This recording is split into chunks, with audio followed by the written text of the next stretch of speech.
2005 की पंचायत में आपका स्वागत है। मैं हूं प्रखर श्रीवास्तव। 2024 का चुनाव अब अपने अंतिम चरण में पहुंच गया है और इस अंतिम चरण में सबसे ज्यादा नजर अगर कहीं लगी हुई है तो वो जगह है पश्चिम बंगाल और उसकी 9 सीटों पर, जहां 1 जून को वोट डाले जाएंगे। और यही वजह है कि पीएम मोदी के मिशन बंगाल ने एक बार फिर से रफ्तार पकड़ ली। आज पीएम मोदी ने आज भी बंगाल के दौरे पर थे, कल भी वो बंगाल के दौरे पर रहेंगे। आज उन्होंने बंगाल के बारासात और जादवपुर में थोड़ी देर पहले चुनावी रैलियां की हैं और अब से कुछ देर बाद वो कलकत्ता की सड़कों पर एक रोड शो करने जा रहे हैं। और बीजेपी का दावा है कि इस रोड शो में 2 लाख लोग शामिल हो सकते हैं। लेकिन इस रोड शो के पहले पीएम मोदी और सीएम ममता के बीच जुबानी जंग तेज हो गई है। ममता दीदी का कहना है कि मोदी कलकत्ता में एक प्रधानमंत्री की हैसियत से रोड शो करने कैसे आ सकते हैं। वहीं पीएम मोदी ने बंगाल रवाना होने से पहले के इंटरव्यू में दावा किया है कि पश्चिम बंगाल पूरे देश में बीजेपी के बेस्ट परफॉर्मिंग स्टेट वाला राज्य साबित होगा। 5 की पंचायत में हम बंगाल के पूरे राजनीतिक गणित को समझने की कोशिश करेंगे। आज हम इस मुद्दे पर बात करेंगे कि ममता दीदी पर लगाए जाने वाले मुस्लिम तुष्टीकरण के आरोप का ज्यादा असर होगा या फिर संदेश खाली के मुद्दे पर टीएमसी को उठाना पड़ेगा नुकसान। आज चर्चा इस मुद्दे पर भी होगी कि आखिर बीजेपी सही में बंगाल में कोई चमत्कार करने जा रही है या फिर बंगाल में ममता का जादू रहेगा बरकरार। तो आइए चर्चा शुरू करने से पहले देखते हैं कि आज पीएम मोदी ने एक इंटरव्यू में बंगाल को लेकर क्या बड़ी चुनावी भविष्यवाणी की है। इस बार पूरे हिंदुस्तान में द बेस्ट परफॉर्मिंग स्टेट कोई होगा तो पश्चिम बंगाल होने वाला है। भारतीय जनता पार्टी को सर्वाधिक सफलता पश्चिम बंगाल में मिल रही है और पश्चिम बंगाल का चुनाव एक तरफा है।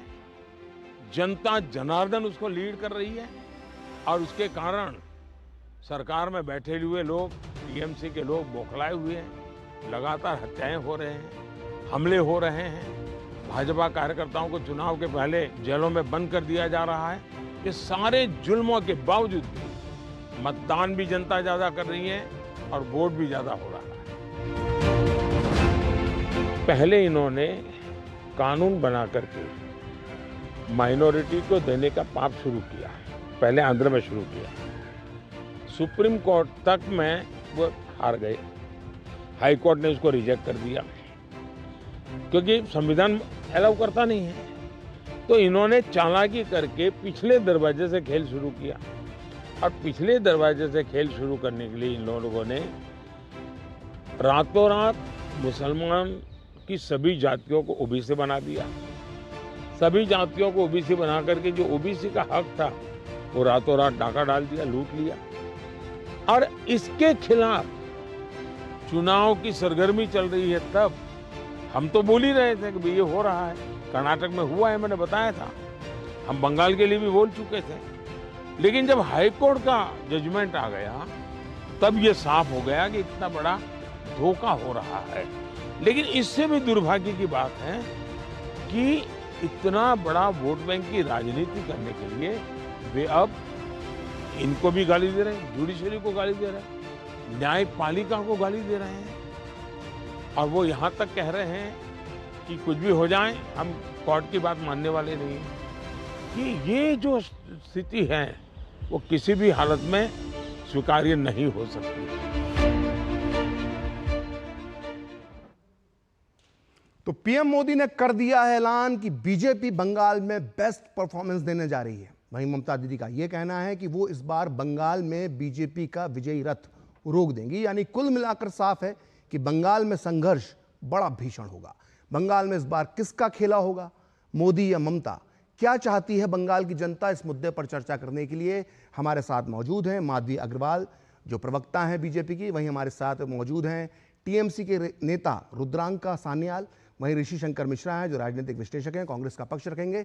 वहीं प्रकाश चंडालिया संपादक हैं राष्ट्रीय महानगर के। और स्टूडियो में हमारे साथ मौजूद हैं राज बिहारी, जो वरिष्ठ पत्रकार भी हैं और बंगाल की राजनीति पर 4 पुस्तकें भी लिख चुके हैं। आप सभी का डीडी न्यूज़ पर बहुत बहुत स्वागत है। माधवी जी, शुरुआत में आपसे करना चाहूँगा, आज जो पीएम मोदी ने जो इंटरव्यू दिया, उस इंटरव्यू में उन्होंने साफ साफ कह दिया कि जितने स्टेट हैं भारत में उसमें बीजेपी के लिए बेस्ट परफॉर्मिंग स्टेट कोई होगा तो वो बंगाल होगा। इस आत्मविश्वास के पीछे आप क्या वजह देखती हैं? देखिए, वजह साफ है। जिस तरीके से पश्चिम बंगाल में टीएमसी तुष्टीकरण की राजनीति कर रही है, जिस तरीके से बंगाल दिनों दिन जो है वो विकास से दूर भागता जा रहा है, आज ये स्थिति है कि पश्चिम बंगाल के जो वास्तविक बंगाली लोग हैं, बंगाली मानुस है, वो पलायन कर रहे हैं पश्चिम बंगाल से। और पश्चिम बंगाल में जमावड़ा किसका हो रहा है? पश्चिम बंगाल में जमावड़ा हो रहा है रोहिंग्याओं का, पश्चिम बंगाल में जमावड़ा हो रहा है बांग्लादेशियों का। और यहाँ जो लगातार एक जो राजनीति का जो समीकरण बैठा है, हिंसक राजनीति और सिंडिकेट की राजनीति, तोलाबाजी की राजनीति, कटमनी की राजनीति, ये पश्चिम बंगाल की जनता को त्रस्त कर रहा है। यही कारण है कि माननीय प्रधानमंत्री जी ने ये आश्वासन दिया और विश्वास के साथ कहा कि आगामी जो समय है वो पश्चिम बंगाल में भारतीय जनता पार्टी के लिए लोगों के साथ समर्थन का होगा। लोग आज जो एक दिशा की तरफ देख रहे हैं, जहां पश्चिम बंगाल को वाकई मतलब जब टीएमसी की सरकार आई थी तो एक उम्मीद थी कि लाल फीताशाही से जो मौका मिला है, अब जो जो जो देखा है पश्चिम बंगाल ने लगातार, चाहे वो हिंसक राजनीति का दौर रहा हो, चाहे यहाँ पर लाल फीताशाही की वजह से सारे उद्योग धंधों को बंद करने का दौर रहा हो, तो ये उम्मीद थी कि ये टीएमसी की सरकार आ रही है, एक ममता बनर्जी एक महिला है, तो वो महिलाओं के भी उत्थान का सोचेंगे। उनका नारा भी था कि माँ माटी मानुस। लेकिन आज वास्तविकता देखी जाए तो ये किसी की भी नहीं है। जिस चीज को लेकर, किसान को लेकर जिन्होंने राजनीति की, आज किसान पश्चिम बंगाल का त्रस्त है। जिस महिला को लेकर उन्होंने राजनीति की, आज महिलाएं संदेश खाली जैसे विषयों में जब महिलाओं का नाम आता है, जब महिलाओं के साथ शोषण की खबरें आती हैं, जिसमें त्राहिमाम मचा हुआ है पश्चिम बंगाल में, तो ये बड़ा ही मतलब अविश्वसनीय है कि किसी महिला मुख्यमंत्री के होते हुए उनके राज्य में वो भी सांसद भी महिला थी एक तो, और उसके बाद ये हालात है कि सदियों से मतलब सालों से इस तरीके से महिलाओं का शोषण हो रहा था और वहां सुनने वाला कोई नहीं था। आज ही लोग इल्जाम लगा रहे हैं, कोशिश कर रहे हैं ये बोलने की कि तो भाजपा के द्वारा कराया हुआ था। इसके पहले भी आप जो भी आप देखेंगे यहाँ पर पश्चिम बंगाल में जिस तरीके का क्लांत होता है, वो सीधे सीधे ये लोग भाजपा के ऊपर दोषारोपण कर देते हैं। इनका एक ही काम है कि भाजपा ने कराया, भाजपा ने हिंसा कराई, लेकिन वास्तविकता ये है कि पश्चिम बंगाल की सरकार, लगता है मेरी आवाज आप तक नहीं पहुंच रही है, जो है वो काडर की तरह टीएमसी का काम करता है और ये लोग निष्क्रिय हैं यहाँ की हिंसा को रोकने के लिए, और ये निष्क्रिय है यहाँ पे महिलाओं को प्रोटेक्ट करने के लिए। माधवी, मेरी आवाज आप तक पहुंच रही है? जी बिल्कुल। मैं आपको बीच में रोकने की कोशिश कर रहा था, आप लगातार बिल्कुल फर्राटा रेल की तरह एकदम लगातार जो है बयान दिए जा रही थी। मेरा ये कहना है माधवी कि इसके पहले भी बीजेपी कई बार बंगाल को लेकर दावे कर चुकी है। पिछली बार जब विधानसभा चुनाव था तो बीजेपी ने दावा किया था कि 200 से ज्यादा सीटें जीतेंगे। अगर मैं ओपिनियन पोल की बात करूं तो बंगाल के किसी भी ओपिनियन पोल में जो पिछले साल अगस्त 2023 से लेकर जो मार्च अप्रैल 2024 तक आए हैं, इसमें एक ओपिनियन पोल को छोड़ के ज्यादातर ओपिनियन पोल में 20 सीट से ज्यादा बीजेपी को नहीं दी गई है। तो कहीं ऐसा तो नहीं है कि पीएम मोदी सिर्फ कार्यकर्ताओं का, आप जैसे कार्यकर्ताओं का उत्साह बढ़ाने के लिए ये बातें कह रहे हो? क्योंकि उन्होंने पिछले इंटरव्यू में कह दिया कि 400 पार का जो उनका नारा था वो बेसिकली एक कांग्रेस को ट्रैप में करने के लिए था, और वो होता हुआ भी दिखाई दिया। पूरा मुद्दा जो है 400 पार के आसपास इर्द गिर्द हो गया। तो कहीं ऐसा तो नहीं है कि इस तरह का एक बयान सिर्फ कार्यकर्ताओं के उत्साह बढ़ाने के लिए हो? देखिए, चुनाव अपने लास्ट फेज में आ चुका है और कार्यकर्ता वैसे ही बहुत उत्साहित हैं और उत्साहवर्धन तो बिल्कुल होना चाहिए, लेकिन उत्साहित ऑलरेडी है क्योंकि पश्चिम बंगाल की जो जनता है वो आज जिस तरीके से क्या है कि बहुत फ्रंट में आके यहाँ के लोग बोलने से डरते हैं। यहाँ की जो पृष्ठभूमि है राजनीतिक, वहां पे कोई भी बहुत जल्दी किसी विषय को बोलने से डरता है राजनीतिक मुद्दे पर, लेकिन आंतरिक रूप से हर व्यक्ति ये चाहता है कि अब पश्चिम बंगाल के उद्धार का समय आ चुका है और भारतीय जनता पार्टी एकमात्र ऐसी पार्टी है जो पश्चिम बंगाल को वाकई में विकास की ओर लेकर जाएगी। तो आप देख लीजिए कि आज से 10 साल पहले, 12 साल पहले जितना हमारे जो वोटिंग परसेंटेज था पश्चिम बंगाल में भारतीय जनता पार्टी का, आज 40% के आसपास हमारा वोटिंग परसेंटेज है। और पिछली बार भी निश्चित तौर पर बीजेपी ने एक अच्छी खासी प्रगति लेकर आई, चुनावों के हिसाब से, वोटों के लिहाज से एक बड़ी प्रगति करी है। रुद्रांका भी हमारे साथ हैं, टीएमसी के नेता हैं। रुद्रांका, मेरा सवाल ये है कि आज पीएम मोदी के जो बयान आए हैं वो काफी हार्ड हिटिंग बयान है, खासकर टीएमसी के लिए। उन्होंने कहा है कि टीएमसी जो है वो अपने अस्तित्व की लड़ाई लड़ रही है। क्या टीएमसी में घबराहट है? क्योंकि मोदी के रोड शो के पहले जिस तरह का बयान ममता बनर्जी का आया है, उसके बाद देखकर ये कयास लगाए जा रहे हैं कि कहीं ना कहीं बंगाल में जिस तरह का चुनाव प्रचार बीजेपी कर रही है, उसके बाद टीएमसी के अंदर कहीं ना कहीं एक खलबली है। रुद्रांका, देखिए, कोई खलबली नहीं है। खलबली इस बात का है कि बीजेपी इसमें रहेगा या नहीं। देखिए, झूठ के ऊपर जो बना हुआ सरकार है ये कितने दिन तक चलेगा? ये जो बार बार बोलते हैं ना, बंगला में ये हुआ वो हुआ, बात हुआ है पूरा झूठ का सरकार पकड़ा गया है। जो स्ट्रीम वीडियो वायरल हुआ है उसमें पूरा साफ साफ है कि क्या हुआ। और दीदी जो बोल रहे हैं, दीदी को मैं बताना चाहता हूँ 10 साल में देश का ये हाल हुआ है कि जो किसान है ये 10 साल में कितना मारेगा ये इस सरकार की वजह से। 10 साल में तो चीजों का दाम, जिनिस का दाम, जो भी गाड़ी का, पेट्रोल का, खाने का दाम कितना ज्यादा हो गया है ये देखना चाहिए। ये है मुद्दों की बात। तो इस पे तो चर्चा नहीं होगा, इस पे तो कोई बात नहीं करेगा। आप देखिए ना, जो भी बोलेगा देखिए आज तो आप इलेक्शन है, आप कुछ ना कुछ बोलेगा, ये होगा वो होगा। हम बताना चाहते हैं कि आज से 10 साल पहले या आज से 5 साल पहले 2 बार की सरकार में जो बातें हुआ है, आज सभी बोलता है सब जुमला है, सब जुमला है, हमने तो नहीं बोला। तो जनता बेवकूफ है या जनता को कम सुनाई देता है या ये लोग झूठा बोल रहे हैं? इस सवाल का उत्तर अब जनता देगा। आप सोचते रहते हैं कि आप झूठे मोदी जी झूठ बोलते रहेंगे, लेकिन जनता मोदी जी का मोदी जी को हटा देंगे। जनता को चाहिए काम, जनता को चाहिए खाना, जनता को चाहिए घर, जनता को नहीं चाहिए कि बस ऐसे ही उलझा हुआ बातों में जनता को उलझाने से कोई फायदा नहीं है। 10 साल जनता ने देख लिया, अब जनता अपना राय देगी। ठीक है, हमारे साथ ऋषि शंकर मिश्रा जी भी हैं, राजनीतिक विश्लेषक हैं, कांग्रेस का पक्ष हमारे साथ रखने के लिए यहाँ पर मौजूद है। ऋषि जी, बंगाल जो था वो एक गठबंधन की बातचीत हुई थी, इंडिया अलायंस का आज भी हालांकि ममता जी हिस्सा है, लेकिन उन्होंने कांग्रेस के साथ गठबंधन नहीं किया। क्या कांग्रेस के लिए चलता है या उसे बंगाल से कोई उम्मीद ही नहीं थी कभी भी? देखिए, ऐसा नहीं कर सकते। हर पार्टी का अपना अपना स्पेस है बंगाल में जी। No doubt. कांग्रेस की जो है यदि 14 और 19 की तुलना 14 की तुलना में 19 में देखें तो सीट घटी थी। और कांग्रेस वहाँ ठीक है, कांग्रेस का संगठन रूप से कमजोर हुई है, लेकिन कांग्रेस एक फोर्स है वहाँ। देखिए, कांग्रेस के नेता अधीर रंजन चौधरी हैं, पिछली बार भी वो चुनाव जीते थे। कांग्रेस 2 सीटों पे चुनाव जीती थी, अन्य सीटों पे कांग्रेस मजबूती से चुनाव लड़ी थी। लेकिन ये बात मैं आपके बात से सहमत हूँ कि जो बेहतर कोऑर्डिनेशन टीएमसी और कांग्रेस में होना चाहिए था। यदि इंडिया गठबंधन के स्वरूप को लेकर यदि चुनाव लड़ते, इंडिया गठबंधन टीएमसी कांग्रेस यूनाइट होकर लड़ती, तो एक और बेहतर चैलेंज मुझे लगता है बीजेपी को दे पाती। और जो अनुमान है कि इस बार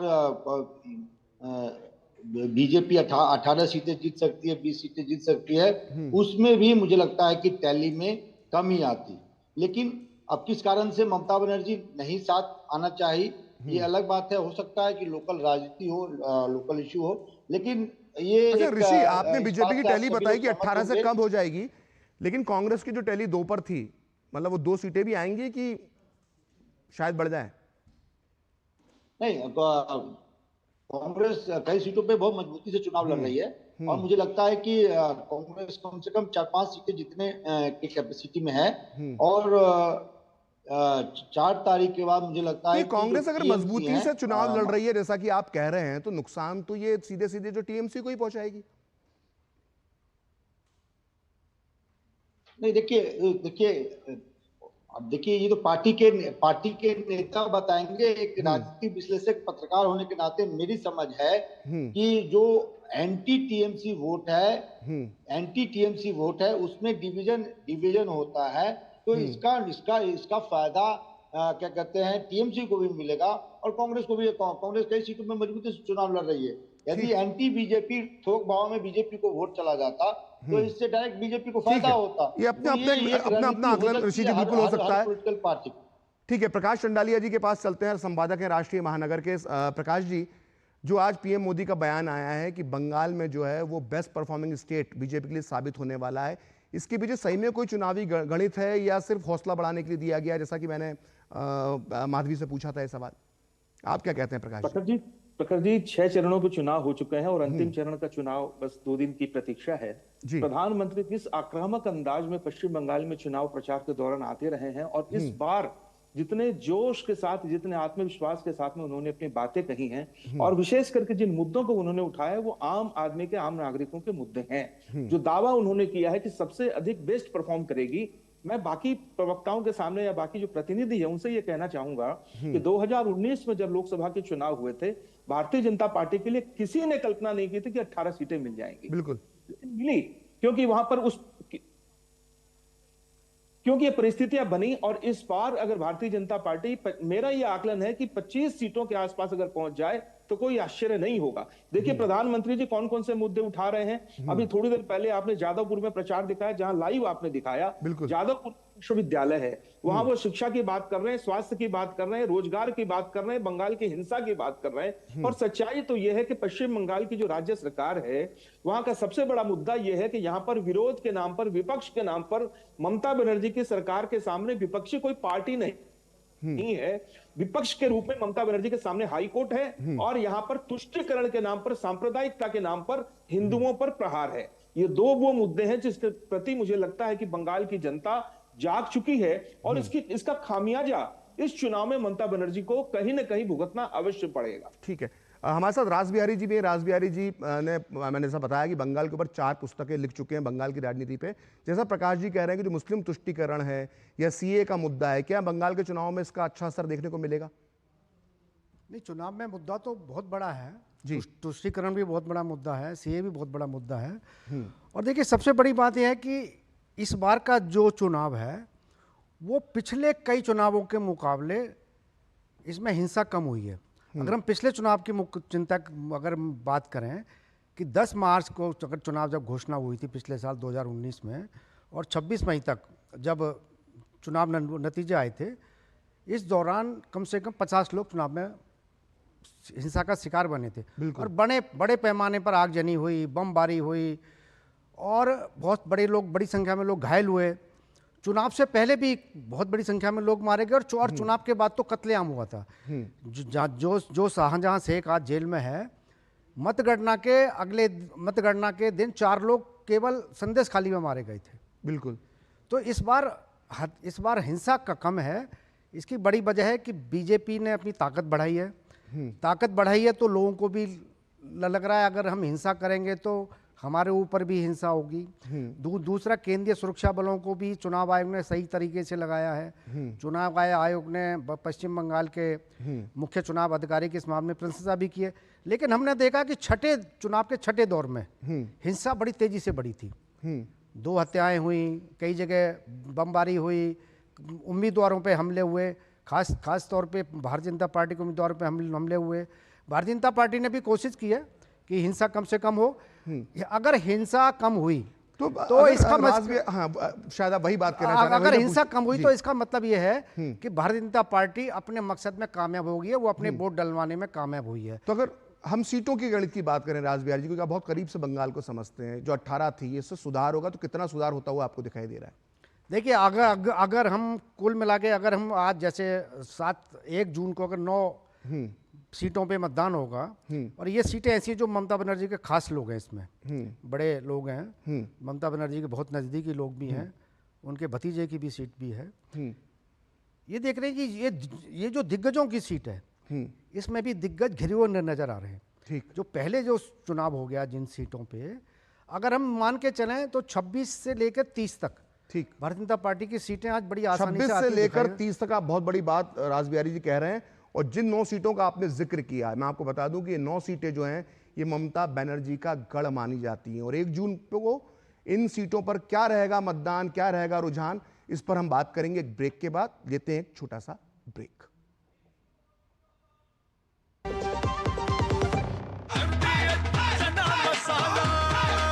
अब छोलिया हो या लोबिया, सफेद चने या काले चने, सब कुछ मजेदार बने। 3 करोड़ बहनों को लखपति दीदी बनाएंगे, ये है मोदी की गारंटी।